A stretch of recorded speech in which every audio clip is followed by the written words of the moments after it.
বিসিবিতে এই সময়টায় এই ঘটনাগুলো খুব স্বাভাবিক। নির্বাচন এলে এই পাল্টাপাল্টি সংবাদ সম্মেলন, আলোচনা, বৈঠক এখানে সাধারণ ঘটনা। আগের 17 বছর মানুষগুলো ছিল ভিন্ন, এখন কুশীলব বদলে এসেছেন নতুন কিছু মানুষ, এই যা মৌলিক পার্থক্য। কিন্তু আলোচনার বিষয়বস্তু থেকে কাঁদা ছোড়াছুড়ি সবই রয়ে গেছে একই রকম। মঞ্চে আসন গ্রহণ করার জন্য অনুরোধ করছি। তবে এবারের অবস্থাটা একটু ভিন্ন, সেটা মানতেই হবে। অন্তর্বর্তীকালীন সরকার ক্ষমতায় থাকায় ক্রিকেট বোর্ডে এখন একক আধিপত্য নেই কোনো রাজনৈতিক দলের। বলা যেতে পারে নির্বাচনটা এখনো অনেক বেশি উন্মুক্ত, আর সে কারণেই হয়তো হইচইটাও একটু বেশি। তবে সব ছাপিয়ে আলোচনায় বিসিবির গঠনতন্ত্র। ফ্যাসিবাদের আইন কানুন দিয়ে আর বোর্ড চলবে না বলে ক্রীড়া উপদেষ্টা হুঁশিয়ারি দিলেও তাতে খুব একটা তোয়াক্কা করছে না ক্লাব সংগঠকরা। তাদের দাবি বর্তমান গঠনতন্ত্রেই হতে হবে নির্বাচন, সংস্কার যদি কিছু করতেই হয় তা হবে নির্বাচিতদের হাত ধরে।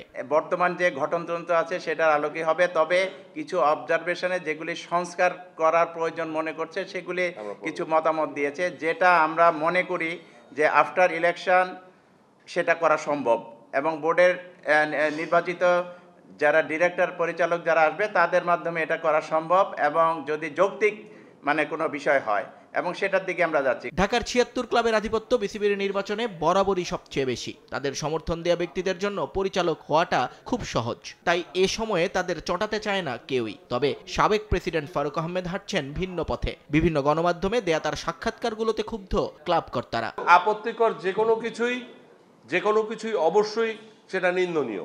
সেটা ফারুক আহমেদ করুক আর যেই করুক, সবাই দেখতেছে তো যে ফারুক আহমেদ কি করতেছে, কি বলছে, এটা সবাই দেখতেছে, গোপনে করতেছে না তো।